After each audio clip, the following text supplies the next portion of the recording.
Гүтлийн ундрах компани ийхүү ариун ургацыг тогтвортой хураахад бас нутаг орон байгаль дэлхий хишиг үеийн харамгүй өгсөн. Орхон аймгийг бусадтай харьцуулахад тариалт хийх талбай багтай. Өөрөөр хэлбэл олон хүн энэ бизнес рүү ороод байдгүй. Дээрээс нь хөрс нь буудай ургах хамгийн тааламжтай үедтэй. Энийг алдагдуулахгүй байхын тулд та газраас хэдий ч нэ их авна, төдий ч нэ өг гэдэг бичигдээгүй хуулийг мөрдсөөр ирсэн нь Монголын хөрснөөс 50 центнер ургац авч болно гэдгийг амьдрал дээр нотолсон нэг.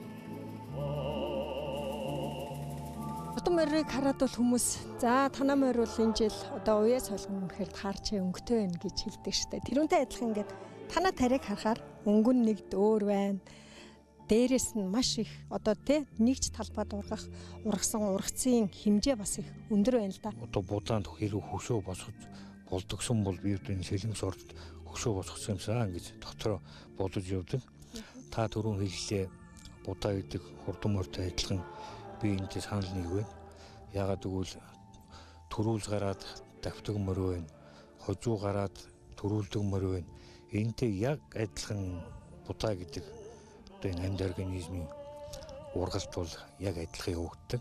Ерөнхийдөө бол манайх нэг 2500 тонн будаа алтан тариа компанид ачуулаад байгаа. Тарианы будааны үзүүлэлт бол ер нь боломжийн өндөр байна гэж бодож байгаа. Цавгал бол нэг доод нь 26-аас 29% хэлбэлжиж байна. Уураг бол айгүй өндөр байгаа. 13-4% байгаа. Натуржийн?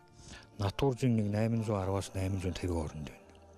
Маш өндөр биш үү? Компаниудын чинь ерөөсөө 760 780 л байна. Яг уу тэгээд энэ уг одоо үндсэндээ энэ будааныхаа болцоотойг хамаатай юм байна. Будаа маань ер нь үндсэндээ өөрийнхөө бүхэл юмыг шахаж гарч ирээд одоо айгүй сайхан цатгалан бууж гарч ирсэн.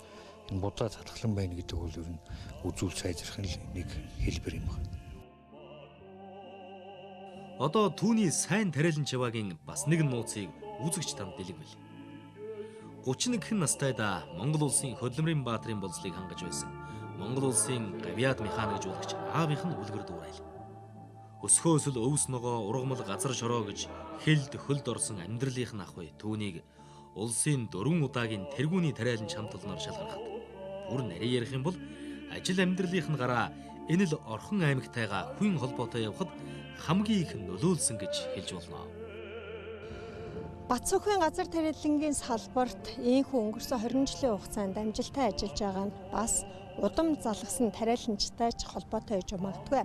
Түүний аав хавг улсын 8 удаагийн аваргын болцлыг хангаж 31 наснда Монгол улсын хөдөлмөрийн баатар болж байсан. Тэрүүл амжилтын үргэлжлэл гэж хэлж болно. Тэгэхээр одоо бол хөдөлмөрийн баатар тухайн үед хийн гэдэг үгүй мөн их ажил нэз.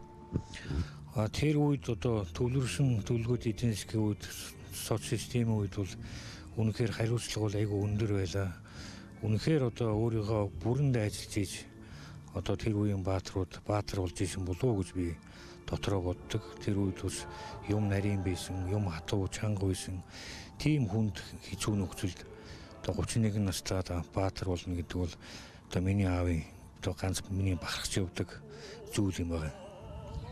Өөрийнхөө бага насыг дурсуул газар тариалантай салшгүй холбоотой баг. Ер нь бол тэгэл мэдээ орсон цагаас хойш аавыгаа дагаал машиныхын кабинд, тракторын кабинд, компанийн кабинд ер нь явж одоо бас нэг тарианы юм сайхан амтанд эртнээс орж тэгж өсөж исэн. Тэр маань ч одоо бас намайг бас нэг иймэрхүү тариаланч болоход их нөлөөлсөн болов уу гэж би боддгийг. Өөрөө улсын 4 удаагийн авраг хамт олон тариаланч хамт олон болоод за тэгээ гаагаас одоо 40-50 эдэн центрийг хураахаар аав нь юу гэж хэлэхээ? Би өөрөөсөө амьдралд ганцхан юм боддог. Миний аав одоо 83 настай сайхан буурал би Монгол улсын хөдөлмөрийн баатар дээр нь бас Монгол улсын гавьяад механикжуулагч ийм цолтой хүн. Аавыгаа амьдралдаа ер нь тэр өнгөрүүлсэн амьдралдаа үзээгүй хараагүй өндөр ургацыг харуулж бас нэг сэтгэл санааг нь баясгах яваад би өөртөө маш их баяртай явдаг. газар тариалан гэдэг чинь бас тийм хэр баргийн хүний амархан хийчихэр ажил биш шүү дээ. Үнэхээр бас шантрах. За тэгэл сайхан ургаж идэл бороо мөндөр хорчих үе гэл түмэн бэрхшээл дунд явж ижил сайн нэг эцсийн үүсдэг тийм ажил байгаа. Залуучуудад хандаж юу гэж хэлмээр байна? Ер нь залуучуудад хандаж хэлэхэд бол одоо энэ ахмад бууруулуудаасаа үүгийг сонсох хэрэгтэй. Янз бүрийн газруудаар их явж үзэх хэрэгтэй. Өөртөө хэрэгтэй юмыг аваад хэрэггүйг нь хайдаг. Ер нь их л хөдөлмөрч, их л одоо нойр хоолгүй явж явах ёстой. Тэгээ миний нэг ганц боддог юм юу гэвэл тариалын цөм бол би айгуу сайтай байх ёстой. Эрүүл мэндийн талаар одоо мундаг чанга байх ёстой.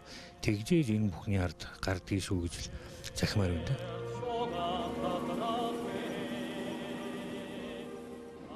Батсүх захирал анхал бүтлийн ундраг компанийг байгуулахад ажиллаж байсан хүмүүстэйгээ энэ 20 жилд мөр зэрэгцэн ажиллаж байна да.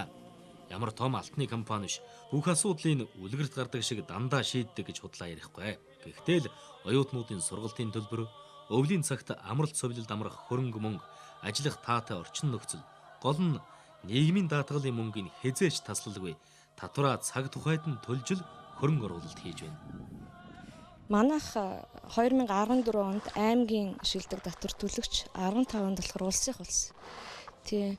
Улсын юунд аж ахуйн нэгжийн орлогын албан татвар 107 сая төгрөг төвлөрүүлсэн. Яг нь ер нь бол ажилчдынхаа ахуй байдалд их анхаардаг.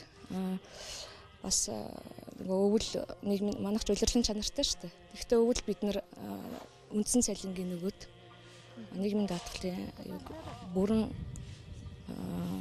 дааж авдаг. Тэгээд ажилчдаа эмнэлэг сувиглал энтерт хамруулж бүгдээрингийн нөгөө зардлын даадаг.